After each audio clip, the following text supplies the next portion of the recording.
Hello everyone, welcome to another match of the CALLOUS Invitational.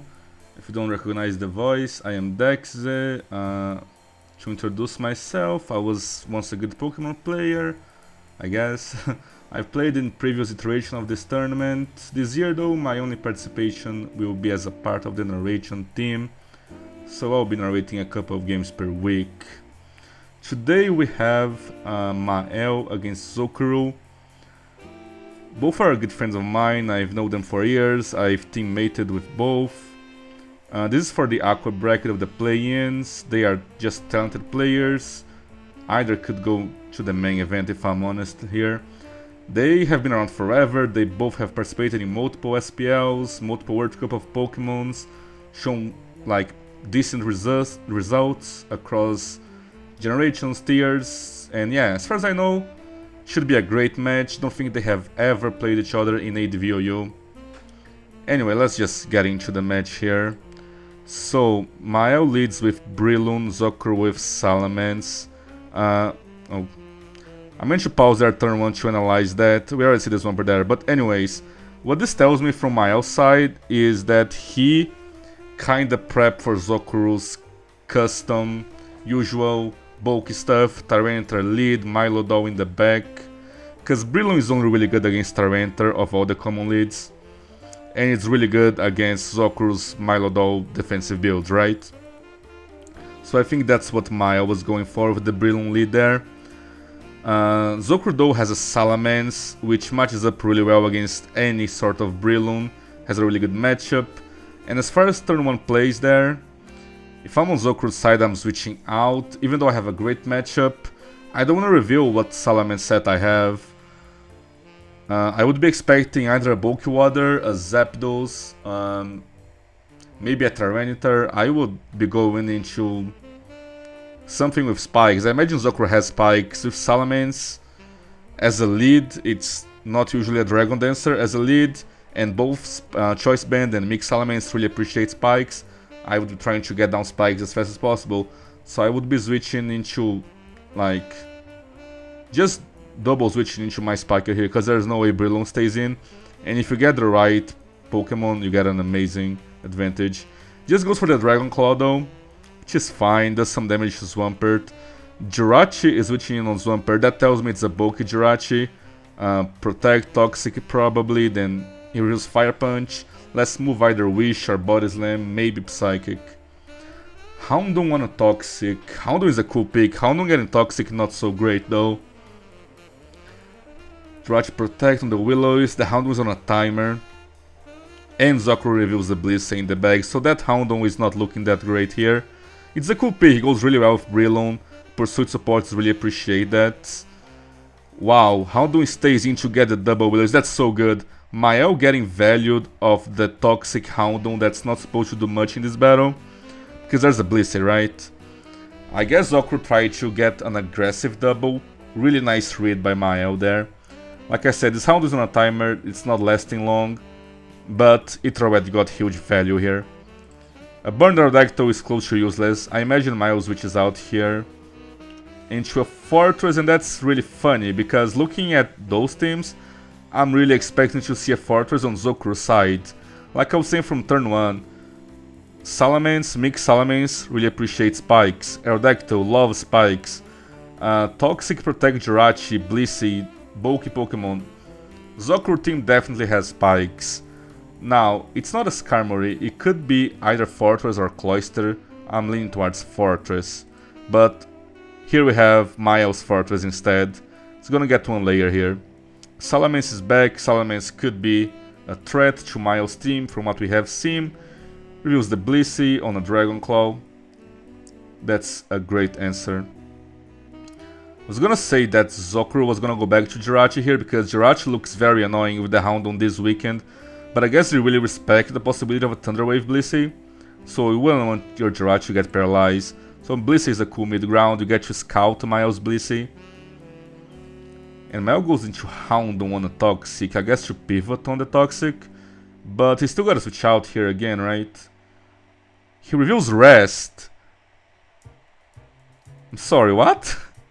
This is so cool. It's early bird, rest, Houndon. He wakes up next turn. He switches out though, okay. That is such a cool tech. I guess that's a really definitive Jirachi answer. Yeah, the Houndons look really good here. Because what can we expect from Zokuru? We can expect a Spiker, for sure. As we see Jirachi here. I guess inviting Houndon back in.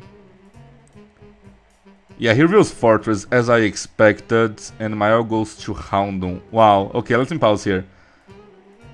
This, as you can see, 1 turn of sleep, but he has early bird, so he wakes up 1 turn earlier. I hope Zokuru respects that, or knows that. That's not like a common interaction. If he stays in here, he does stay in here. Houndon gets the flamethrower off, and that's it for Fortress. And yeah, wow. And Zokuru just says on chat, says, oh true, lol. He just didn't remember that. And as we see a Gengar on the Brick Break, that's another decent answer to the Salamence. And a Tyranitar here. So okay, so this Gengar is getting pursued here. But he should leave. How can Zokuru win at this point? Because Mael has the Spike's advantage, the numbers advantage. The Rodecto is burned. The Jirachi is hard counter. The Blissey is not doing anything. The only way Zokuru has of winning is Salamence. And Salamence just has to click the right move every single turn. It's gonna be tough. I don't wanna say it's over, but Mael is in a very commanding position. He did his job on the team builder, he's doing his job on the match. He got a good matchup, he's playing super well, he's on top of the game. Let's see if Zokuru can do something here. This Gengar is going to die, and that should help the Salamence. I guess it doesn't die, it just gets really low, right? Yeah. This helps the Salamence for sure. Brilliant, do you go for Spore, do you just go for an attack here? I guess just attack, right? You can't risk the Salamence. I mean, the Tyranitar staying in on Spore. As sacrifices our deck to when goes into Salamence, Zokuru has to click the right move every single time. Swampert, is this an HP Grass? That's a Brick Break, that's not gonna do it.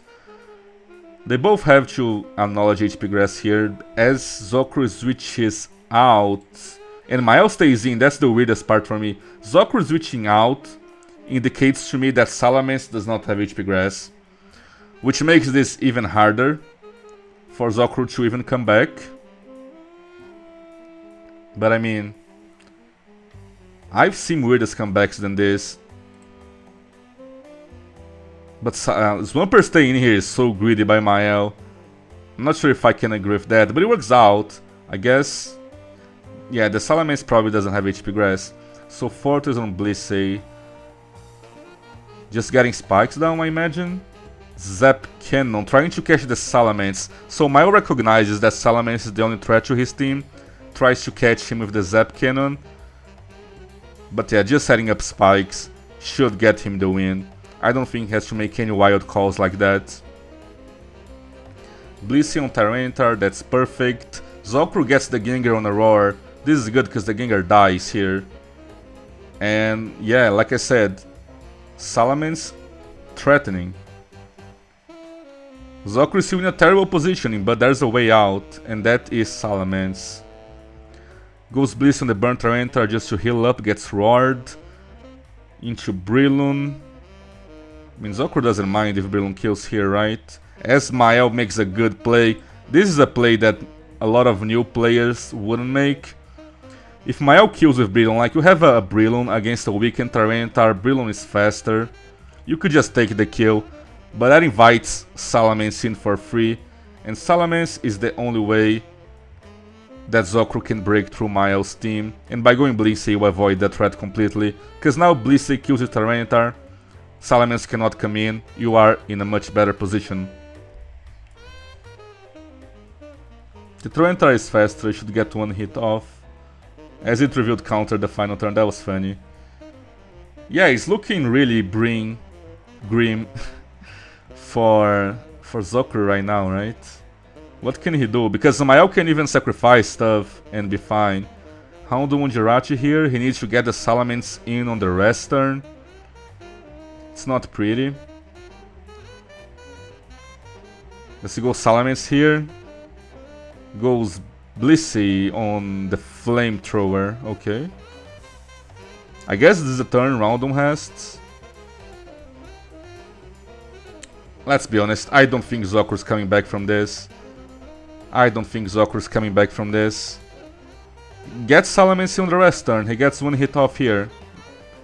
Can he click the right move with Dragon Claw on the Fortress? That's not ideal. Does he just Fire Blast here? I think he will. I think I would just sacrifice Fortress in Mael's shoes, but he goes to Blissey on a Fire Blast. Zokuru cannot click Brick Break there.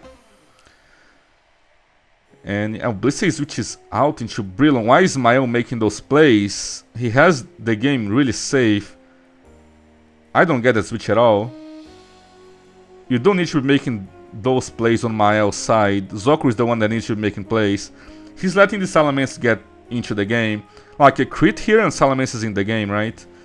Does not get crit, Ice Beam kills, and that's gonna be it. Zokuru forfeits, he says the good games. And we're gonna move on to game 2. Honestly, before we go into game 2, once again, really cool thing by Mael, right? The Rest Houndoom. I imagine the last move here is Pursuit because it goes really well with the Brilliant. Really interesting set, you don't see that often, if ever, honestly. And then like a bulky Shell to fall off to and Brilliant to break stuff down. Very interesting team. Very interesting team, and he got a really good matchup, honestly, and he played perfectly up until the end. I wouldn't agree with some of the decisions by the end there. Overall, really good though. Overall, really good though. So yeah, let's move on to game 2. Mael still on the bottom, Zokuru on top. And let's see the leads. Metagross for Zokuru, Zapdos for Mael. That's always a tricky lead matchup for me though. Because the thing is, in theory Zapdos is advantage here, right? But you can't just stay in a Thunderbolt, you can die to a Choice Band Rock Slide, you can die to an Explosion. And as Metagross, it's even more awkward because you can't Explosion on a sub. You can't Choice Band Rock Slide on a Magneton. Honestly, like, maybe I'm too cautious, but I would switch out on both sides here. On Zapdos, if it's Baton Pass, you Baton Pass. So we see the Baton Pass and Metagross stays in and Rock Slide. That doesn't look like Choice Band damage to me. Zokuru switches out. Okay, Mael switches out. I guess Mael respects the possibility of the Metagross just exploding. So I guess he sees that it's not Choice Band, or likely not to be Choice Band. Also probably means the Swampert doesn't have Protect. As we see Dynamic Punch and it connects, confuse the Snorlax, and it gets a Curse off. Wow. Dynamic Punch Rachi. Mael's going wild. Cloisters the switching, that's not a good switching, it gets paralyzed. Snorlax is faster here, this is in range. If Cloister is the switch-in on a boosted Snorlax, things are looking great for Mael. Wow. The Cloister is kinda forced to explode here. The Snorlax, as a Snorlax will just attack. But it self-hits. Cloister goes for the spikes, that is so greedy, I cannot agree with that. Another self-hit into Explosion, wow. Wow. I mean, Zokuru would be fuming here. Wow. As the Fire Punch burns on the Explosion. Tough break. Tough break. Gengar comes in to finish off the Jirachi. Tyranitar switches in. I have to imagine it's a Pursuit Tyranitar. Which it is. Does Gengar live? It lives. Okay, Dugtrio gonna equal the scores here, 4-4, but Mael has the spikes. Mael will have the switch advantage. I'm not sure how this looks. Yeah, Dugtrio is low also, because it doesn't kill in one. I imagine Zapdos comes here. So this is a very interesting turn, because as Zokuru, do you respect the possibility of substitute on Zapdos or not? I mean, I think you just have to sacrifice the Dugtrio here. The thing is, if you stay in a Zokuru and Earthquake and the Zapdos is a sub-Baton Pass Zapdos, you probably just lose. But at this point, you kind of have to hope that it's not sub, which most aren't. That's like something you can't really play around here. And then you have to revenge Zapdos. So let's think about possible last mons here. So for Mael, I imagine the last mon is something fast. some sort of fast special attacker. I guess it could be another deck though, but most likely Starmie Gengar makes sense to me there. Jolteon would be pushing it. Yeah, maybe Dekzeh. I'm thinking actually it's Gengar or Dekzeh for Mael was the last one. So you could, in theory, just Baton Pass out with Zapdos, right? But I guess you wouldn't want to reveal it, you just stay in and Thunderbolt with Zapdos. For Zokuru's team, the way the team is set up, I think it is like a triple explosion. There's definitely one late game sweeper here. And then like one glue, could be a Swampert, could be a Zapdos, could be a Jirachi. It's hard to say like what could be in Zokuru's side here. It could be like literally anything. Okay, so Zokuru does stay in. And Zapdos Thunderbolt. This is very safe. Zapdos can just spam Thunderbolt forever because of pressure. There's no need to Hidden Power, but he does. I guess this speeds things up. I don't mind that. And Zapdos on Zapdos. Mael's gets leftovers first. And gets half damage. Wow. Thunder Wave makes things like a little bit better. Honestly, like for all the early game RNG that Mael had in his favor, this is kinda close, right? Because Zokuru gonna get a Thunderbolt off here. Can't switch into Swampert really. And Thunderbolt should put this Zapdos in Gengar range. And Gengar has like enough power to kill a weakened Jirachi. Swampert has to respect Giga Drain or HP Grass. The last Pokemon is very important here. It has to be something faster than Gengar, right? I'm still thinking Gengar or Dekzeh. But maybe it's Starmie. The way he's been playing Starmie also makes some sense.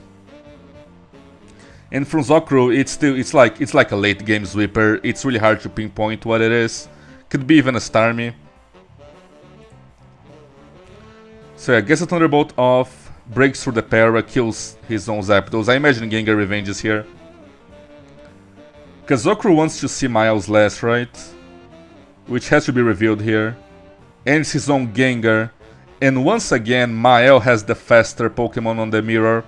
Has the fast Zapdos, has the fast Gengar, really crucial there. Gets the Thunderbolt off, ends a Kingdra. Okay, so my first thought was maybe this could do it. Second thought is Gengar explodes here and it's a good game. Right? Let's see how this goes. If it's not Explosion, maybe Kingdra has a chance. It's Taunt. I guess it can Train Dance.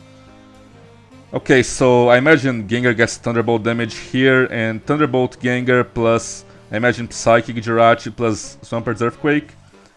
Xenoff goes for the Will-O-Wisp. That is risky. What if you miss that? Not sure I agree with the Will-O-Wisp there over Thunderbolt. Okay, gets another Taunt. I think Mael always wins this, right? I can't imagine Swampert dies from full health to a crit. Gets a Body Slam off, dies to Hydro Pump. I can't imagine a crit kill Swampert here.